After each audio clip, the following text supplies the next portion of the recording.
Andre, thank you very much for joining us today. Thank you. Now, let's start off with the aesthetic of Malta. You're an architect yourself. What do you think? Is Malta beautiful? Well, there are parts which are still beautiful and others which unfortunately are turning into an urban mess. Mm-hmm. Mm-hmm. I mean, it certainly seems that the way the construction is being done is the aesthetic side really maybe plays a bit of a back seat. We're seeing a lot of obviously concrete constructions popping up, and obviously often in very close proximity to each other. I mean, what can we do to change this, first of all?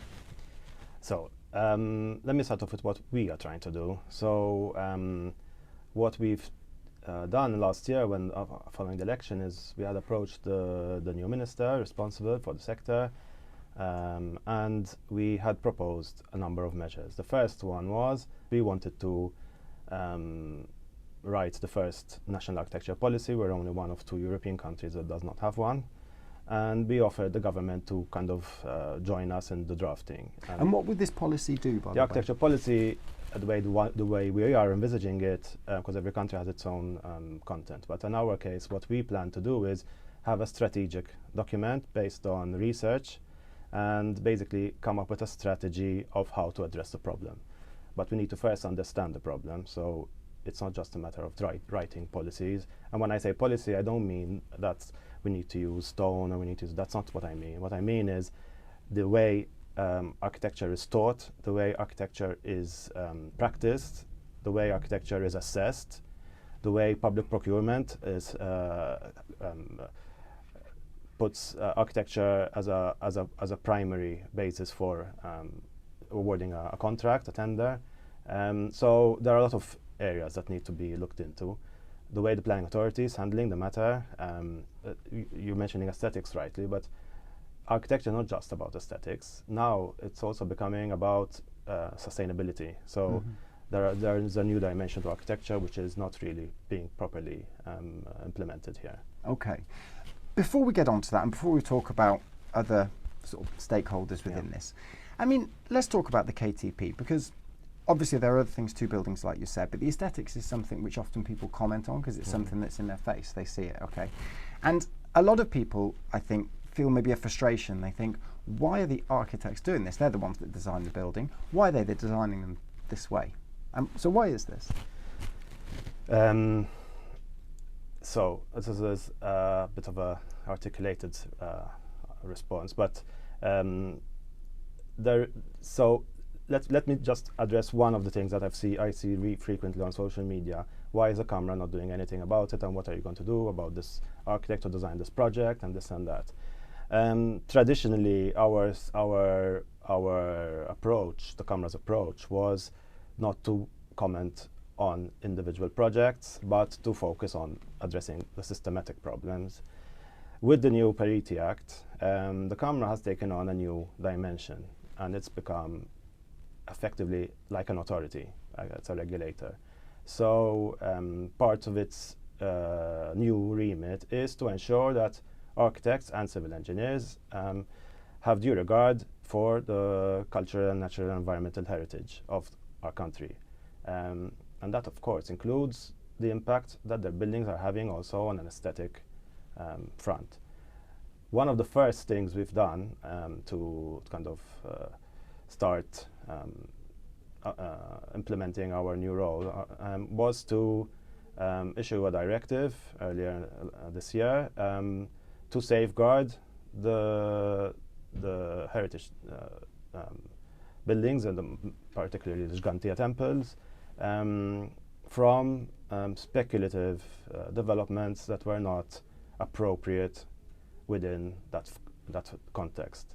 And we are at the moment, as you have reported, investigating a number of architects to verify whether they've met the standards that we are requesting. Now, just cut in quickly on that. I mean, we talk about Gigantea specifically, okay. The planned projects were already within the buffer zone of the UNESCO site, meaning an impact assessment should have been carried out, okay. Now, it wasn't.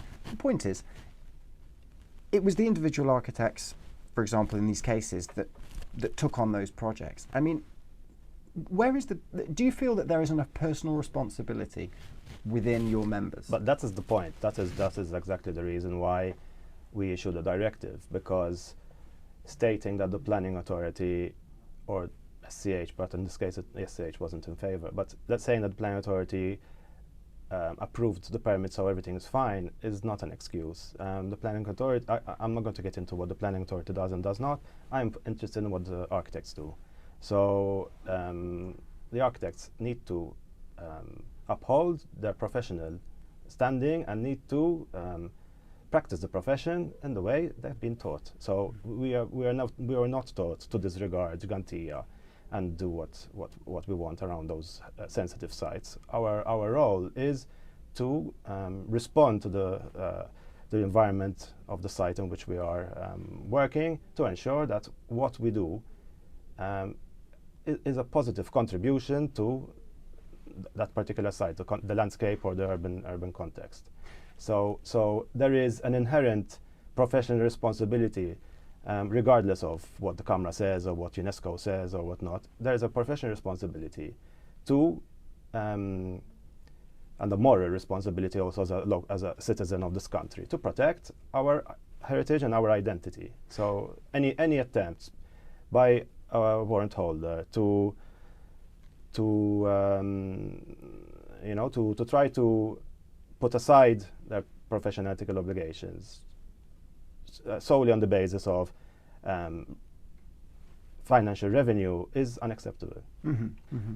If we lose heritage status, that is a huge, it will have a huge impact on our country, both from a cultural level and also from, because this is unfortunately is always what counts, and from a financial point of view, because we are off the map, the global map, on World Heritage sites. There are so many countries that fight to get recognition for World Heritage status, and we are toying around losing the status. It's happening also in Valletta with the rampant commercialization of Valletta. So we need to be much more sensitive to our cultural identity. It's not only about money. And just more widely, I mean, what can be done against any architect in any project that, you know, breaches the rules of the KTP? And also, how come we haven't seen more happen to architects maybe that do go against the ethics, for example, of the organisation and these things? You know, how quickly can we expect something to happen, and why are we not seeing more changes yet? So the repercussions of being in breach of the provisions of the law that regulates the profession are at the moment three. So there's admonition, there's a suspension, a temporary suspension, and the revocation, which means the warrant is withdrawn altogether. So there's no point in which you can get it back unless time passes and you can reapply and the warranting board decides to accept your application. But those are the three. Eventually, we're also going to have a system of fines where people can get fined for being in breach. But for now, we have those three. To answer your question, I can't respond for what was happening before my term as president, but I can today, in fact, to publish the statistics of our performance, and we are handling more professional cases, professional investigations than we've ever done in the past. So, for me, as soon as I took on this role, I put professional conduct as one of the main priorities of the Kamra and of the council, because there is no better way to ensure that we keep our standards high than by having an effective deterrent for those who think that being ethical is optional. Absolutely. Okay. Now, a lot of people complaining about a lot of ugly buildings, a lot of kind of buildings that maybe look quite similar springing up, and that maybe are lacking in character. Okay. Why are architects designing these kind of buildings? Because presumably people get into the profession because they want to build beautiful buildings, right? It's not all architects that are designing buildings like this. Let's be fair. But to be fair, these dominate the landscape. They do. because the type of construction and the type of business model that the construction industry has adopted is one where the costs are contained as much as possible. So there is relatively low fees granted to architects to design buildings, and so they don't research enough, and perhaps the developers don't choose the best ones to do these projects. Without a qualitative assessment of architecture at approval stage, there is no legal system in place to stop ugly buildings from being approved in the first place. I understand your question that why are ugly buildings being designed in the first place, but they're being designed because they would be approved anyway. So what do you mean? They will be. An ugly building is going to be approved if it's compliant with policy. Now, I'm not saying that they're designing it to be ugly on purpose, but it's possibly an issue of skills as well. So some architects are not as good as others. This exists in all professions. Okay, but that's the better architects who charge more because they do more research, they do better detailing, they select materials properly, and they have a composition palettes and these things. They obviously, because they're doing more work and to raise the quality of the projects, they are charging more. So the bottom line is that a good architect tends to be more expensive. So and if there is no incentive for the developers to choose a good architect, because otherwise the permit's not going to be approved, then we're going to end up having the cheapest architects getting the bigger projects. But if we sort of accept the fact that the majority maybe of the building landscape in terms of modern properties is quite aesthetically challenging. Okay. If we accept that the majority of buildings are like that, that therefore implies that the majority of architects are the cheaper kind, right? Who are not being as ambitious. Is that the situation, or do we have a situation where most architects in Malta are not thinking ambitiously enough? I think there is an overall problem, and this is exactly the point of why we were pushing for a national architecture policy, a strategic policy to address these questions and to try to come with solutions. The problem is that after we invited the government to form this board together, what ended up happening is we were nudged out of this idea, and we got an invitation to participate in a consultation meeting about the architecture policy, and we're obviously not going to play this game. We are going to be the main drafters of the architecture policy because we are the ones who have the most competence and interest in having a good architecture policy, and we have invited the government to be an agent of this change and be able to implement certain measures, such as the way public procurement is happening, the way permits are being granted, the way heritage is being protected, the way the environment is being safeguarded. So the government has to play a part in this process, but I have very little confidence in the government getting it right. So our position is that we are going to be the drivers of this policy, and if the government wants to be a part of it, they are more than welcome, but we are not going to be consultees on an architecture policy. Now, one of the things that we want to include in the architecture policy, which is a position that we've had since at least 2007, is the concept of design review panels. This is a concept that many Commonwealth countries have, UK, Canada, and Australia particularly, and the system is basically one where you present your project to a panel of architects purely on architectural merit, and you present it like we were taught to do at university, with pin-ups. I don't know if you've experienced architecture students at university, the way they present their projects to their tutors, but it's the same concept. So you present a pin-up, you can bring a model if you like, you can get 3Ds, whatever the architect needs to explain his thinking and the design. The client will be present, of course, and they explain the architectural concepts behind the project. On architecture merit, no policy, no DC-15, no nothing. It's just architecture. And the panel will give its feedback. And the architects can take that feedback and work on it and on improving the project. And this would be possibly an iterative process, so they can come back, and to and fro. Once the panel is confident and comfortable to recommend the project, they will issue a recommendation letter, and that recommendation letter will be used by the architect when applying for the planning permission. And this will fast-track the application, because then the planning authority all it needs to assess is compliance with land use policies, environmental and social impacts, and traffic impacts. And the design is assessed already. So, and this, in our view, will raise the bar of architecture considerably, because it's only the good architects that are going to get a recommendation from this panel. And what happens if, for example, you're the architect, Yeah. I'm having a place built, and you come to me and you bring this thing, and I say, you know what, that's a little bit expensive. Can we trim this? Can we trim this? Yes, but then the client how do we stop that? But then the client has to decide, do they want, because the client is part of the project. The architect's not alone in these decisions. If the project is not of sufficient quality for it to get a permit, then the client, by cutting costs, is going to end up not having a permit. So, but surely they could still cut costs in terms of aesthetic. They might choose cheaper materials. They might decide that certain yes.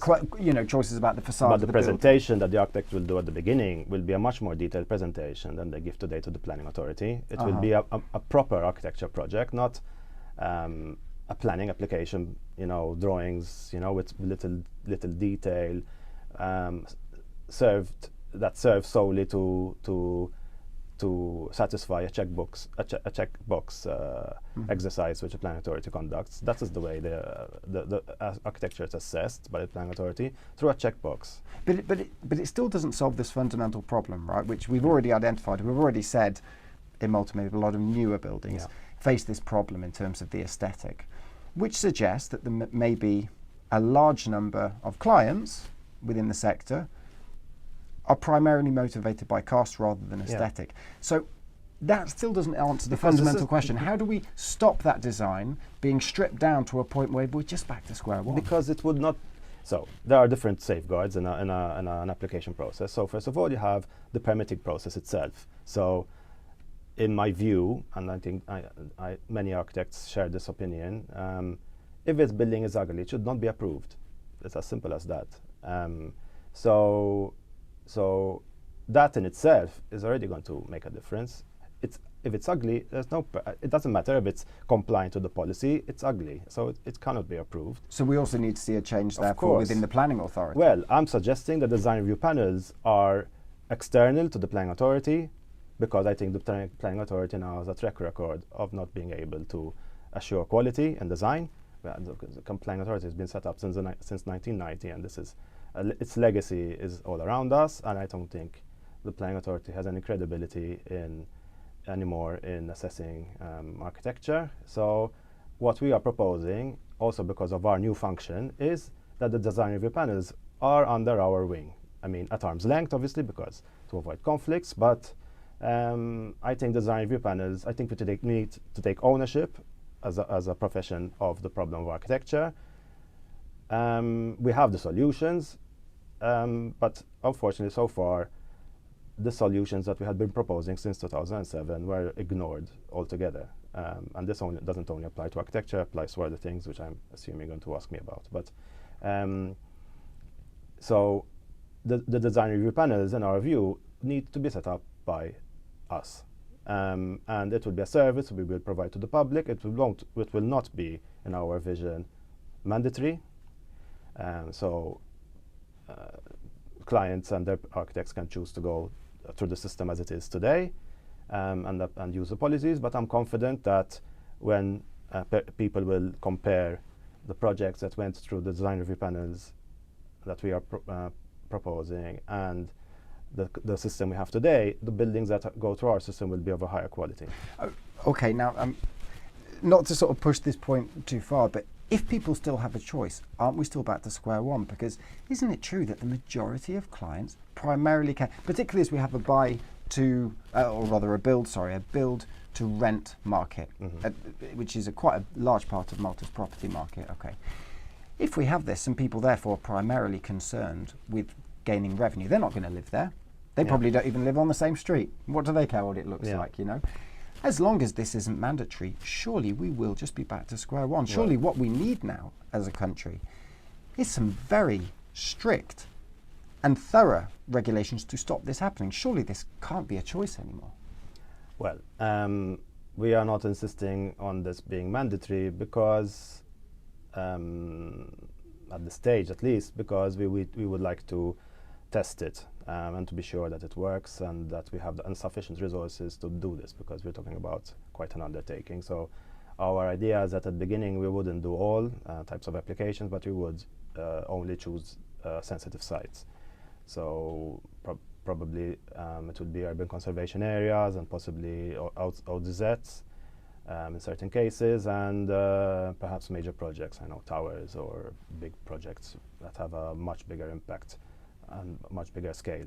How long would you estimate, in the ideal world, before getting to a point where actually this is, you know, the case for all? The issue is finance. The issue is always finance, because the ideas are all there. The problem is that we are struggling to get financing. We had an understanding with the government, with the Ministry for Finance a couple of years ago about getting funding for this, and unfortunately it was rejected by Cabinet. So so we're stuck on the finance. We want to do it ahead, and we want to go ahead with it anyway, but we need to access funding in some way. So we are at the moment preparing a strategy on how to finance the Kamra, given that the government continuously refuses to support us financially, despite us having a public role, which the government itself gave us in the law. Yeah, so it takes time, and keep in mind that all this, even me being here, is being done on a voluntary basis. So, so we are expected, and there's high expectations, which I'm very I'm flattered to have these expectations. But these expectations are also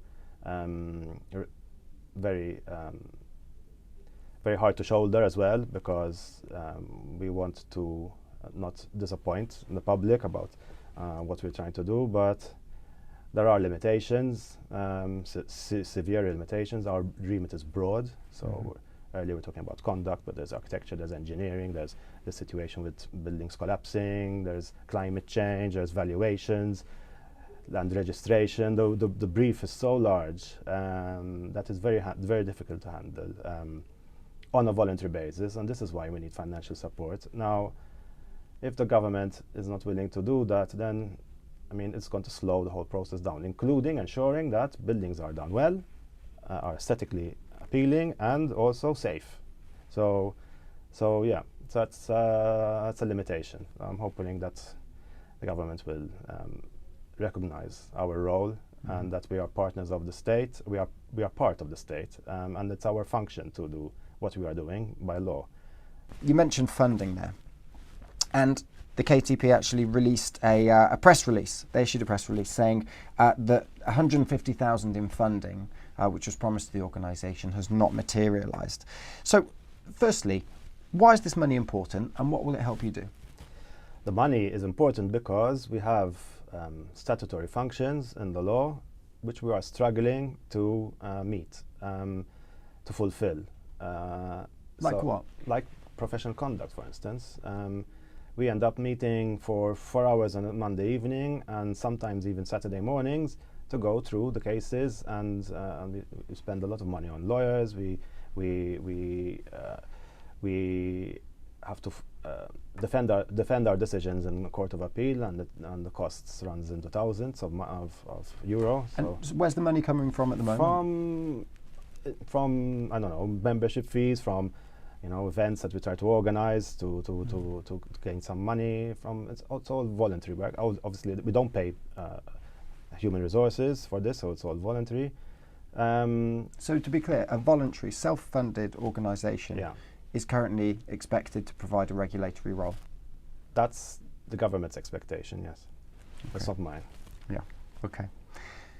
Will you be going back to the government on this to continue to press for funding? There's one thing that characterizes me and the council is persistence. So we are going to ensure that by hook or by crook we'll get the funding. Okay. Okay. The government actually reacted to a recent interview that Times of Malta did with Martin de Bono. Okay.